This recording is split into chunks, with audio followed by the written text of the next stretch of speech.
perubahan tren, lalu trennya berubah menjadi turun. Fibonacci ini berguna untuk apa sih? Jadi Fibonacci itu gunanya ada dua ya teman-teman. Yang pertama itu adalah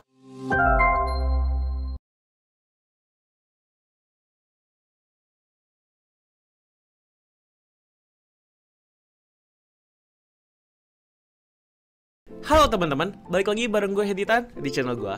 Jadi kali ini gue akan bahas indikator yang sering banget dipakai sama orang-orang, tapi banyak yang masih kurang paham. Entah dari cara nariknya atau cara penggunaannya secara benar, masih bingung. Nah makanya gue akan bahas indikator itu sekarang. Indikator apakah itu? Indikator itu adalah Fibonacci retracement. Indikator yang sangat mudah digunakan tapi juga ajaib karena tingkat akurasinya biasanya suka bener ya kalau kata trader-trader yang berpengalaman. Yang bikin bingung memang karena sesimpel itu tapi bisa bener gitu. Itu makanya Fibonacci retracement ini menjadi favorit tadi di kalangan para trader. Nah yaudah kita nggak usah lama lagi, langsung aja kita menuju ke pembahasan. Oke teman-teman, jadi kita sekarang akan bahas tentang bagaimana cara menggunakan Fibonacci retracement ya. Aplikasi yang gue gunakan ini adalah aplikasi TradingView ya. Di sini banyak banget toolsnya dan kita bisa mengeluarkan Fibonacci retracement itu di bagian sini ya. Ketiga dari atas di tools bagian kiri. Atau kita klik Alt F juga langsung muncul. Kita klik Fibonacci-nya dan ketika teman-teman klik langsung muncul Fibonacci retracement-nya. Nah biasanya ketika kita pertama kali melihat Fibonacci retracement tanpa mengetahui apa itu Fibonacci retracement, kita menganggap ini rumit sekali ya karena kok banyak banget garisnya, warna-warni ya, dan ini kok kayaknya malah bikin pusing gitu. Padahal sebenarnya tidak serumit itu teman-teman. Untuk mengetahui bagaimana cara penggunaan Fibonacci retracement dengan baik dan benar, teman-teman harus lihat di ini dulu ya. Jadi kita coba gambarkan grafik itu menjadi lebih simpel seperti ini. Misalnya naik, koreksi, naik, koreksi, naik, koreksi, naik ya sini, terus tiba-tiba muncul head and shoulders. Nah seperti ini, terus turun. Nah terus turun lagi gini ya. Nah jadi anggapannya grafik itu bergeraknya seperti ini ya teman-teman ya. Jadi ada tren naik, perubahan tren, lalu trennya berubah menjadi turun. Fibonacci ini berguna untuk apa sih? Jadi Fibonacci itu gunanya ada dua ya teman-teman. Yang pertama itu adalah untuk memprediksi koreksi. Jadi satu, memprediksi koreksi. Yang kedua itu untuk memprediksi kelanjutan tren ya. Jadi ada dua kegunaan. Nah, bagaimana cara kita memprediksi koreksi? Maksudnya gini, jadi kalau kita lihat dari bagian yang garis yang udah saya gambar tadi, ini sekarang saya gambar pakai warna lain ya. Memprediksi koreksi itu berarti kita melihat penurunan di sini teman-teman. Memprediksi koreksi adalah kita memprediksi bagian ini teman-teman. No, ini koreksi ya. Sedangkan memprediksi kelanjutan tren itu adalah memprediksi yang ini. Tuh, warna hijau. Saya bikinnya warna hijau seperti ini ya. Oke, seperti itu. Nah, kalau misalnya trennya turun gimana? Kalau trennya turun ya tinggal dibalik. Untuk yang kelanjutan trennya yang turun seperti ini. Kalau misalnya yang koreksinya adalah yang naik seperti ini. Nah, jadi tinggal dibalik aja teman-teman. Jadi teman-teman gak usah kebalik-balik Fibonacci-nya tarik dari kiri ke kanan atau gimana. Yang penting teman-teman paham yang mana koreksi, yang mana kelanjutan trennya. Nah, sekarang gimana cara kita menggunakannya? Untuk bagian yang pertama memprediksi koreksi, tipsnya adalah begini teman-teman. Sekarang bayangin teman-teman mau prediksi yang ini ya. Ini naik terus turun. Nah teman-teman mau prediksi yang bagian warna merah ini nih, koreksi yang ini. Kan biasanya kita ketika tahu trennya naik, kita pengen beli di mana? Belinya otomatis cari yang paling bawah kan, di sini terutama. Kita pengen beli di sini ketika dia koreksi paling bawah. Nah kita bisa menggunakan Fibonacci retracement untuk melakukan posisi pembeliannya. Dengan cara apa? Dengan cara kita klik Fibonacci-nya, klik dari kiri ke kanan. Kiri ke kanan tuh maksudnya apa?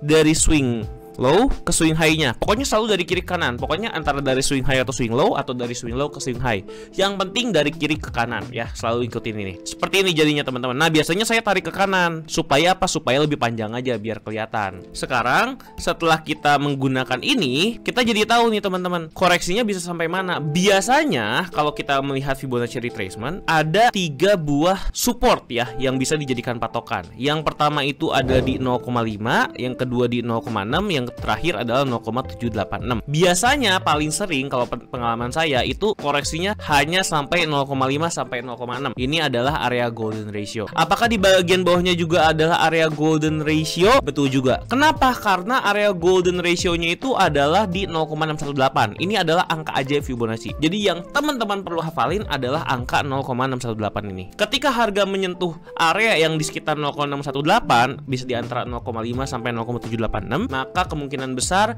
dia akan naik ke atas kalau trennya memang masih naik ke atas. Jadi itu adalah caranya. Jadi kalau misalnya ditanya nih, ketika turunnya sampai mana? Bisa sampai sini, bisa sampai sini gitu ya. Kadang-kadang memang bisa lebih juga sampai sini. Tapi paling sering menurut saya ada di 0,5 sampai 0,6. Ya jaga-jaga teman-teman boleh juga pasang entry di bawahnya sini. Bisa bikin 3 layer dari 0,5, 0,6 sampai 0,786 juga, itu juga boleh. Nah, sekarang kalau misalnya kita mau prediksi koreksi yang di atasnya gimana? Sama juga, tarik dari sini ke sini nih ya, ke sini. Terus saya tarikan ke kanan supaya apa? Supaya jelas. Nah, kadang-kadang bisa turunnya ke daerah sini, kadang-kadang turunnya bisa ke daerah sini. Tuh, baru kita lakukan pembelian di sana. Kalau yang turun gimana? Kalau yang turun, untuk yang turun juga sama, cuman dibalik aja ya, teman-teman ya. Nih, untuk yang turun. Nah, untuk yang turun juga sama. Untuk yang turun kita cuma perlu balik aja, tapi nariknya tetap dari kiri ke kanan. Jadi kalau kita mau lihat penurunan ini koreksinya sampai berapa, untuk ngelihat kita harus sell di mana, kita tinggal tarik dari swing high ke swing low. Pokoknya dari kiri ke kanan. Nah, jadi dia logikanya akan koreksi sampai ke daerah sini teman-teman, 0,5 sampai 0,6 atau maksimal banget di 0,6 sampai 0,7. Jadi ini adalah bagian sell-nya. Teman-teman bisa pasang beberapa layer di sini ya. Seperti itu. Ini untuk memprediksi koreksi. Kalau memprediksi kelanjutan tren, tinggal dibalik teman-teman. Sekarang kan kita mau prediksi misalnya dari koreksi yang ini kita pengen prediksi kenaikan yang di sini ya teman-teman ya. Pertanyaannya setelah kita buy di sini, kita bisa take profitnya sampai mana teman-teman gitu. Nah, itu tinggal sama juga kita bisa pakai Fibonacci retracement,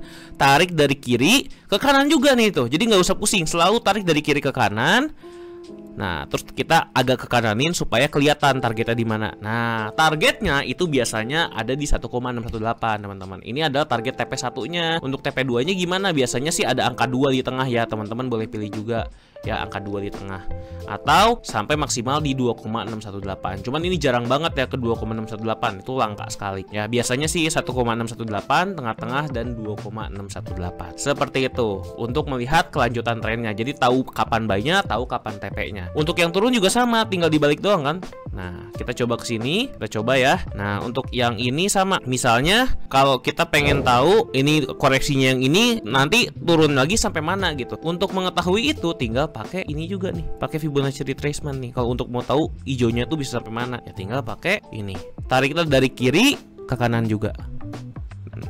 Nah, terus take profitnya di mana? Di 1,618 atau di 2,618 atau di antaranya, atau bisa 2, bisa 2,2, itu terserah teman-teman ya. Nah, itu adalah contohnya teman-teman. Itu konsep menggunakan Fibonacci-nya. Nah, sekarang kita langsung coba ke real market ya. Biar teman-teman gak bingung, kita coba ke real market. Nah, untuk real market misalnya kita coba yang paling gampang. Nah, kita coba lihat prediksi yang ini teman-teman nih. Yang ini. Ini saya hapus dulu semuanya. Terus saya bikin yang ini ya. Alurnya dulu nih. Pertama kita lihat alurnya dulu. Dia naik, turun, naik ya, turun lagi, naik lagi ya, kayak gini ya.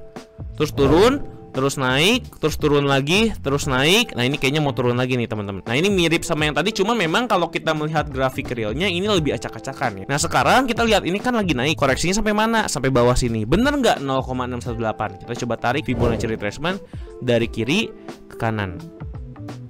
Hup, di sini. Tah, lihat nih, teman-teman. Kalau kita lihat di sini, dia ternyata bener bisa mantul dari 0,5 sampai 0,618 ya. Dia masuk ke daerah sini untuk koreksinya.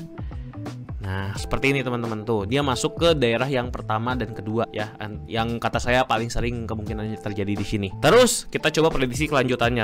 Bener juga nggak? Tarik dari kiri ke kanan. Bisa sampai ke 1,618, 2 atau 2,6. Tuh, kena juga ya 1,618 di sini tuh. Kena juga. Jadi teman-teman bisa buy di sini, take profit di atas sini. Ulangin lagi teman-teman. Sekarang kita coba prediksi koreksi yang kedua. Dari sini ke sini. Kita lihat lagi. Nah, tuh lihat. Dia koreksinya sampai, kalau kita lihat kan di bawahnya ada di sini tuh. Dia ke 0,5 sampai ke 0,6 lagi. Memang ini paling sering ya teman-teman ya. Walaupun kadang-kadang bisa sampai 0,78. Nih teman-teman bisa dicek sendiri. Bener ya, ini buy dan bisa dapat profit ke atas. Sekarang kita coba lihat take profitnya. Apakah bener juga? Fibonacci ini nggak selalu bener ya. Cuman kadang memang menakjubkannya, kadang bener gitu. Jadi bingung kita. Nah, kita coba tarik lagi ke bawah. Tarik dari sini, swing high ke swing low, dari kiri ke kanan selalu ya. Nah, kita lihat tuh. Dia memang yang kali ini sayang sekali nggak nyampe 1,618 ya, tapi dia nyaris teman-teman. Nah teman-teman bisa lihat, pokoknya bisa cek entah koreksinya atau dicek dengan support resistance yang lain, karena balik lagi memang penggunaan Fibonacci ini jangan cuma Fibonacci doang. Kalau kita melihat bagian support dan resistennya tuh, di sini tuh sebenarnya adalah resistance yang kuat, makanya kemungkinan besar dia memang nggak nyampe teman-teman. Jadi kalau misalnya kita mau take profit bisa taruh agak bawahnya, karena ngaruh juga nih support dan resistance tuh ngaruh banget juga. Sebenarnya itu yang paling penting sih. Nah sekarang kita lanjut lagi, kita coba. Sekarang yang ini yang turun ya. Kalau yang turun kita tarik dari kiri ke kanan, terus kita geser ke kanan banget ya. Tuh, dia sekarang kalau yang ini karena penurunannya cukup kencang, kalau teman-teman lihat dia koreksinya juga cukup kencang ternyata. Nah, dia bisa turun sampai 0,78. Nah, biasanya memang batas terakhirnya tuh di 0,786 ini, teman-teman. Yang golden ratio yang kedua ini, yang bagian atasnya atau bagian yang lebih konservatifnya ya, koreksinya lebih dalam. Dia sampai sini udah, karena dia mau turun, dia bener-bener kuat banget, teman-teman ya. Nah, sekarang untuk prediksi penurunannya. Nah, kalau prediksi penurunannya kalau koreksinya gede gini biasanya kadang-kadang kurang akurat. Coba kita tarik dari kiri ke kanan. Ya. Nah, coba kita lihat ke 1,618. Nah, ini sayang sekali ya, dikit lagi nyampe nih padahal. Tapi dengan melihat ini aja sebenarnya kalau teman-teman udah jual di sini, dapat sampai sini juga teman-teman biasanya bakal take profit. Kenapa? Karena ini bersebelahan dengan supportnya. Jadi memang Fibonacci ini kalau dikombinasikan dengan support dan resistance bakalan maknyus banget ini indikator ya. Kita coba sekali lagi ya, sekali lagi yang terakhir nih. Sekarang kita mau lihat koreksinya yang dari sini ke sini. Sampai berapa? Tuh, 0,5 sampai 0,6 lagi. Teman-teman sell di sini udah dapat cuan yang lumayan. Nah, sekarang kalau misalnya dia sampai breakout ke bawah, kita udah sell di sini. Pertanyaannya adalah kalau misalnya kita take profit di mana? Take profitnya tinggal tarik dari kiri ke kanan. Nah, di mana take profitnya? Di sini sampai di sini, teman-teman. Kalau saya sih saranin di 1,618 aja cukup. Cuman memang harus dikonfirmasi sama support dan resistance. Carilah yang paling banyak support dan resistannya, lalu pasang di tempat yang agak konservatif.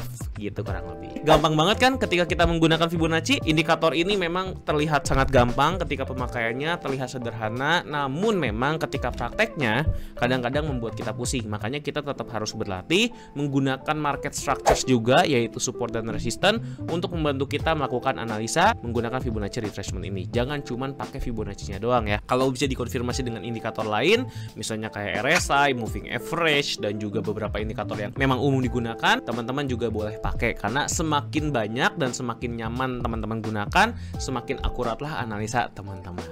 Oke teman-teman, jadi itu aja yang bisa saya sampaikan tentang indikator Fibonacci retracement ini. Semoga bermanfaat, dan kalau misalnya ada yang teman-teman gak paham dari penjelasan saya, silahkan komen dan tanya di kolom komentar. Nanti tentu saja akan saya jawab. Oke, gue Hendita dan gue pamit dulu. Sampai jumpa di video berikutnya. Bye-bye.